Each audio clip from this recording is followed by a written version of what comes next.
साल 1999 से 2007 तक कंगारुओं ने क्रिकेट के अपनी अविश्वसनीय सफर में दुनिया के सभी देशों को पराजय करते हुए लगातार 3 बार विश्व कप जीतकर विश्व जगत में अपनी बादशाहत की कहानी लिखी।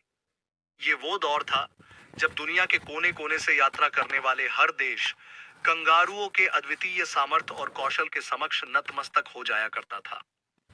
ये वो रोमांचक वक्त था जब मैदान में कंगारुओं की ताकत और महाक्रूर पराक्रम को देखकर दुनिया के सबसे माहिर बल्लेबाज और धाकड़ गेंदबाज भी डर से अपना दम तोड़ दिया करते थे। परंतु जब 2020 वर्ल्ड कप 2007 के पहले संस्करण में युवराज सिंह के वीरता भरे पराक्रम ने विरोधियों को चित करते हुए उन्हें टूर्नामेंट से बाहर का रास्ता दिखाया, तो इसके साथ ही टीम इंडिया और वर्ल्ड चैंपियन कंगारू टीम के मध्य क्रिकेट के साम्राज्य में महाकुंभ का आगाज हो चुका था।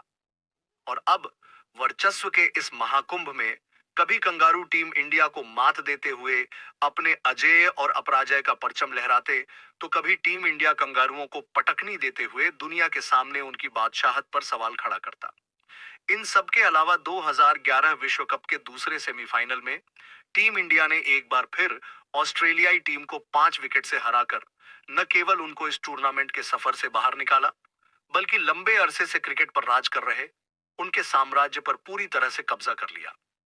कंगारू टीम भी अपने गौरव और स्वाभिमान को पुनर्निर्माण करने के लिए टीम इंडिया से मिली पराजय के प्रतिशोध में जल रहे कंगारू टीम भी पलटवार करने के लिए हर पल तैयार था। खैर, साल 2015 वनडे विश्व कप के दूसरे सेमीफाइनल में टीम इंडिया को कंगारुओं ने 95 रन से शिकस्त देकर ऐसा करारा घाव दिया जिनकी पीड़ा संपूर्ण हिंदुस्तान के दिलों में गहरी छाप कर गई।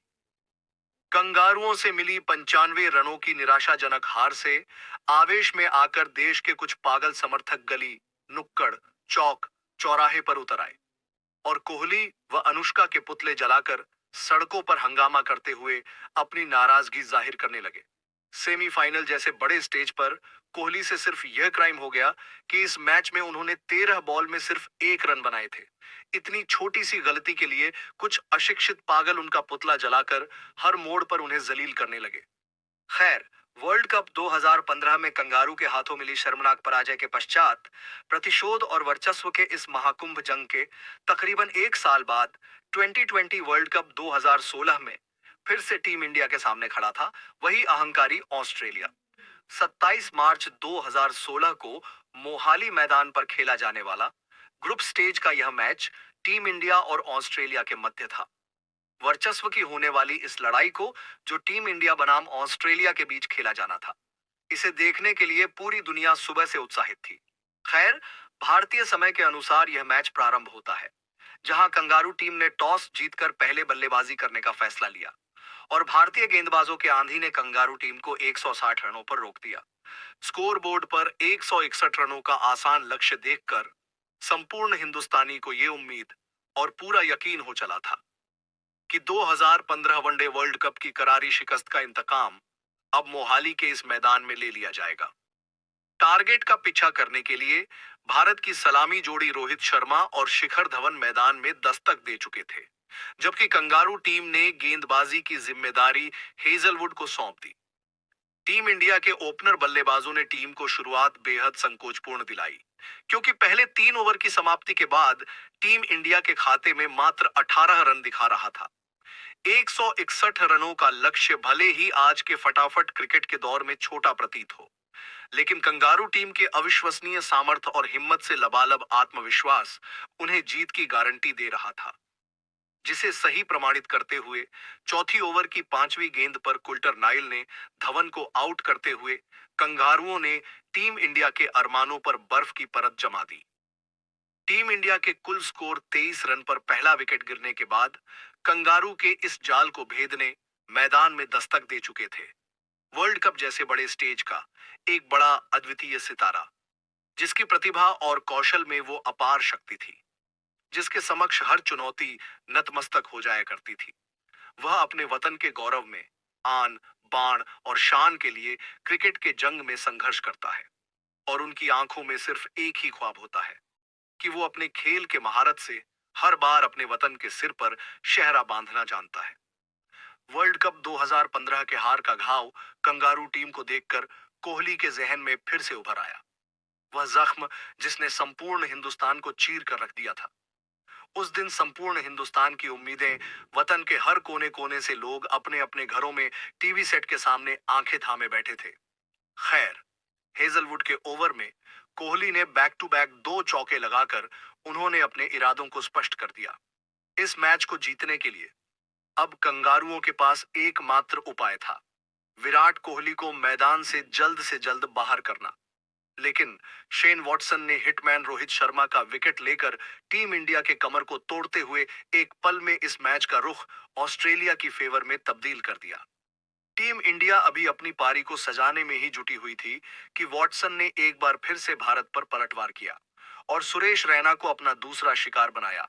10 ओवर का खेल खत्म हो चुका था और टीम इंडिया 3 विकेट खोकर 65 रन पर खड़ा था। एक तो मोहाली की धीमी पिच ने कंगारू बॉलिंग को संजीवनी दी, दूसरे कुछ बल्लेबाजों के मूर्खतापूर्ण गलतियों ने टीम इंडिया की मुश्किलें बढ़ा दी थी। यहां से अगले 60 गेंदों में टीम इंडिया को मैच जीतने के लिए 95 रनों की जरूरी थी। लेकिन टीम इंडिया के लिए हर कदम पर बढ़ते दबाव के बोझ में एक बल्लेबाज आउट होता तो दूसरा अपनी बारी का इंतजार करता।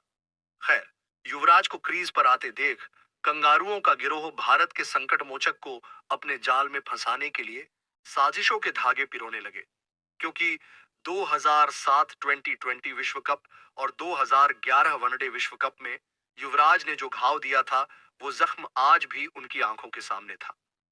और कुल्टर नाइल के ओवर में युवराज ने एक चौका लगाकर कंगारू टीम के पुराने घाव को फिर से कुरेद दिया।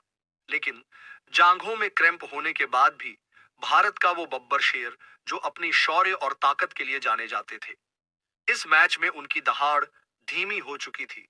परिणाम स्वरूप कंगारू टीम ने उन्हें तेजी से पस्त कर दिया। मगर घायल होने के बावजूद भी भारत के बब्बर शेर ने विश्व की सबसे मजबूत टीम ऑस्ट्रेलिया से 21 रन चुरा लिया। अब मैदान में धोनी की एंट्री हो चुकी थी, लेकिन मैच में कंगारू अपनी मजबूत पकड़ देखकर उनके शांति में कोई हलचल नहीं आई। लेकिन धोनी और कोहली ने अपने बल्ले के पराक्रम से कंगारुओं के चक्रव्यूह में ऐसी सेंध मारी जैसे घड़ी की सुई समय को मोड़ दे। उन दोनों के पराक्रम ने कंगारुओं के हर चाल को ध्वस्त करते हुए उनके होश उड़ा दिए। दोनों ने मिलकर 17 ओवर की समाप्ति के बाद टीम इंडिया के खाते में 122 रन जोड़कर कंगारुओं के सपनों को धुंधला कर दिया। अब यहां से टीम इंडिया को मैच जीतने के लिए 18 गेंदों में 39 रनों की जरूरत थी।